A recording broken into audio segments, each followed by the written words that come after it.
This is crazy. Look at this. Just an incredible milestone for the United States Senate. More Republicans have tested positive for COVID-19 in the Senate than have accepted Joe Biden as the president-elect. That's where we're at. If you didn't know, Chuck Grassley, the highest-ranking Republican under or the Senate president pro temp, he's like 87 years old. He just got it.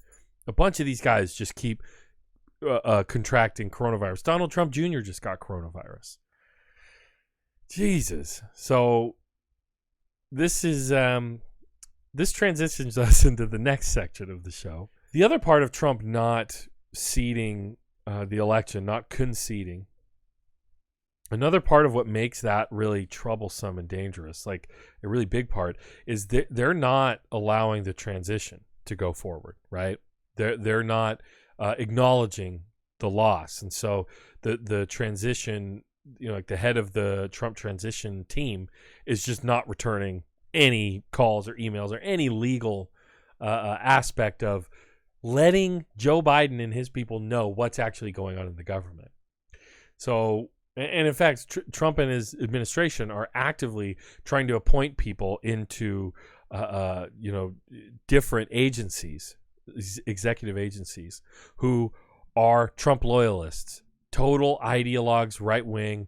I mean, they are not lifelong bureaucrats or government public servants who serve no matter the party, Republican or Democratic, is in power in the executive branch. These are just people who they're really good, officials at the CDC, officials at the Department of Agriculture, at the Department of Food and Drug Administration, all these different agencies. Trump has been firing people, purging people, and installing his own people. And why? Just to screw up the machinery when Biden gets there. Just so Biden has to put fires out when he gets in power. I mean, this is insane. It's petty. It's gross. It's pathetic. But isn't there this other thing going on in this country? Like, despite this crazy constitutional crisis, attempted constitutional crisis, isn't there something else going on? Oh, that's right. There's a pandemic. We got a pandemic on, everybody. And look at the freaking numbers. We are now at the highest daily infection rate than we've ever seen. Ever. This is the daily change in infections. You see, it's just trending up. We're beyond April. We are beyond the second wave as we had in June and July.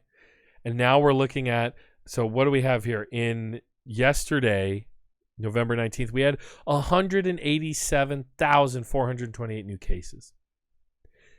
That's insane. That is nuts. So now as winter rolls on, people are crowding back indoors. They're spending more time indoors. They're not taking it seriously. And it's getting way worse. It's getting really, really bad. Here's the Washington Post map. Look at the Midwest. The Midwest is on fire. Okay? This is all the areas that voted for, not all, but a lot of these areas voted for Trump widely, and they were the ones that took it least serious when the whole thing started. Didn't pass mask mandates, didn't do shutdowns, a lot of them. The Dakotas are like North Dakota and South Dakota. North Dakota for sure is like at capacity for hospital beds.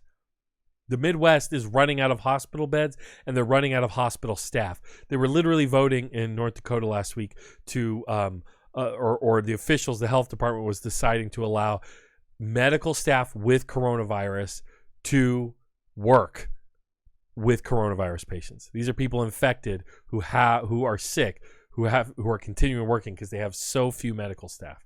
This is insane. This is tragic. We just hit 250,000 deaths. We're now at a 250,000 Americans are dead from this crisis, and now we're heading into the long winter. The dark, the winter of our discontent, as it were, right? And Biden, one of Biden's COVID advisors, says that more people will get infected and die the longer Trump delays the transition. I mean, how can we say otherwise when we know how incompetent and how Trump and his administration just don't even care? They barely even see this as a thing to deal with. They spent so long acting like this wasn't a problem. Not only did they defund the CDC, they remove officials in Wuhan, China before this pandemic ever even started. On October 25th, people were retweeting Biden from the year prior. On October 25th, 2019, Biden had said, "Hey, look what Trump has done to all of the pandemic response. He's destroyed the National Security Council pandemic response team, and he's defunded the CDC. We're not going to be ready for the next pandemic." How right you were, Joseph. Joe Biden, Sleepy Joe. Joe wasn't too sleepy on the subject of pandemics a year ago, was he? I mean,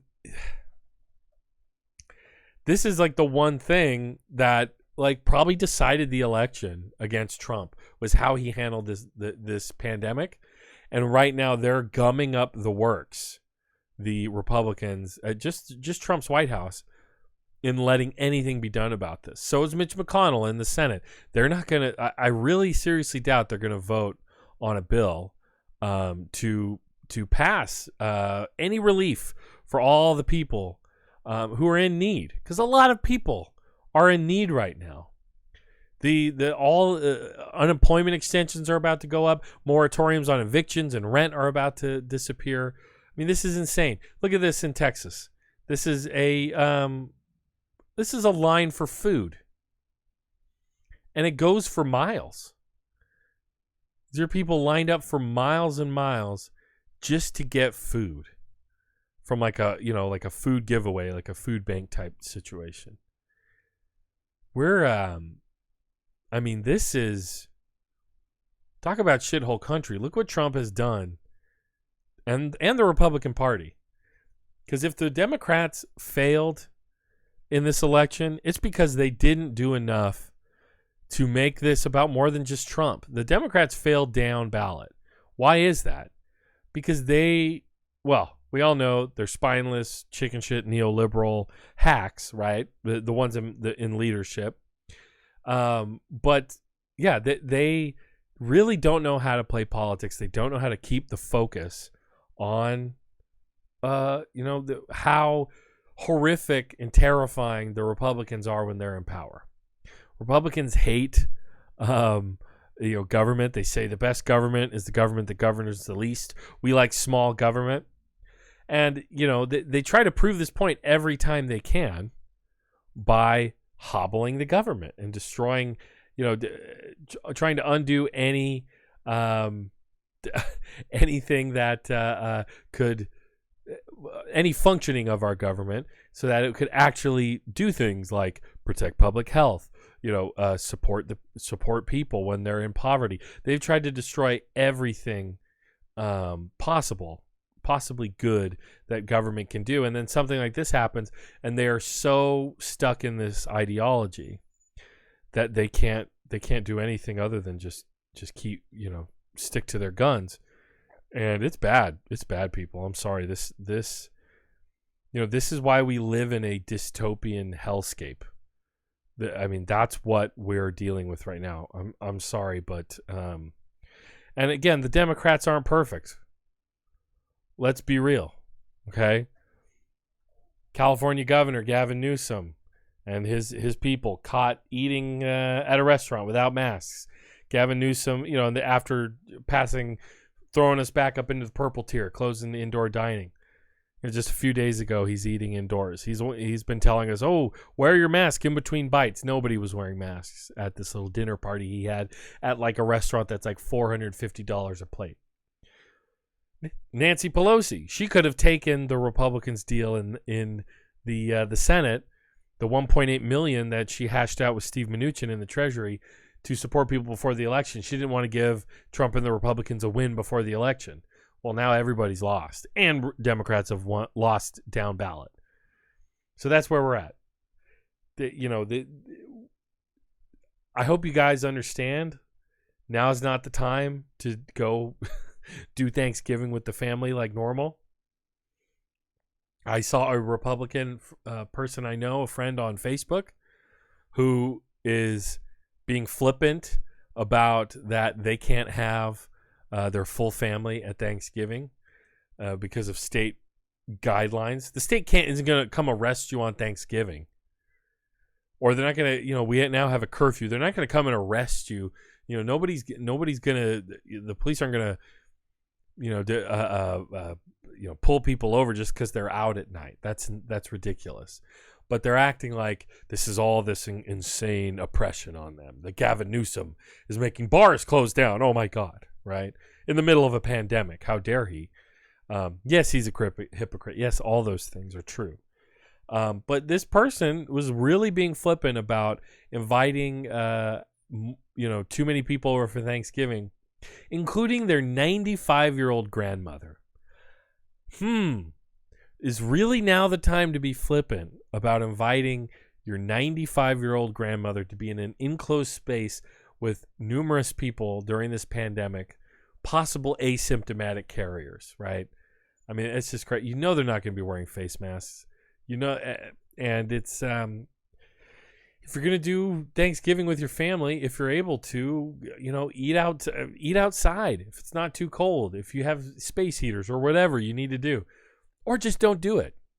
How about you listen to the doctors, the ones who, hundreds of doctors and nurses have died in this pandemic so far. And now it's just raging out of control. And we're not going to get any relief until January and really February, until the legislative session really starts.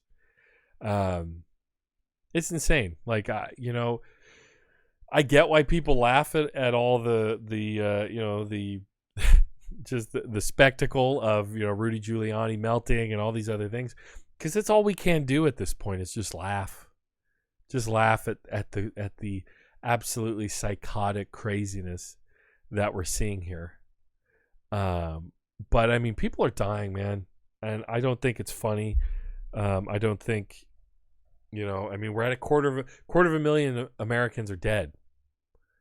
Like, just when was the last time that happened from a singular reason?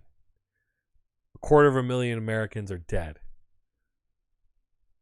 World War II, the Spanish, the Spanish flu, right?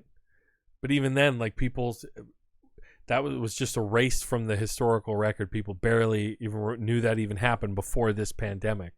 Are we just going to do the same thing after this, after we get a vaccine? That's the one glimmer of hope that we've received in this whole thing, is the vaccines from Moderna and Pfizer. But they're not ready yet. And they won't be for months. For months.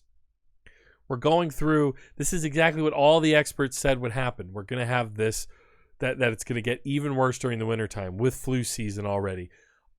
If people spending more time indoors, recirculated air, the virus actually carries better in the cold air. The interesting, this is our only glimmer of hope, is the vaccines. And what's really interesting is these are RNA vaccines. This was like, our RNA vaccines were like, just like theory a year or two ago. They were considered like, this will never work. It's crazy. But they're having promising results. It's looking like by December, they're trying to fast track this. They might authorize, the FDA might authorize by December, one or two of the vaccines. But even then, like, who's going to be super excited to go take a vaccine? Like, immediately, who wants to be part of trial one? You got to be really brave and healthy to do that. And especially, and that's the only time Trump has showed his face since the election, was to talk about the vaccines. And it's not like he did it. I mean, I get the Congress freed up the money to make this happen, but I get it. But guess who also has a bunch of people in their base who don't trust vaccines and are already saying that Bill Gates is going to implant chips in you and all that craziness? It's Trump supporters. So, I hope You know, I mean, we need to go back into lockdowns. The Midwest is on fire. The South is on fire again. California, our numbers are rising. It's just getting bad again. And people are just acting like it's over, like they're tired of it. Like the pandemic ends because we're bored of it. I mean, has anyone paid attention to other countries like New Zealand or just any South Korea, countries that have been competent about this? Is anybody paying attention? Does anybody care? I don't know, man. I'm done ranting. It's really upsetting. It's pathetic.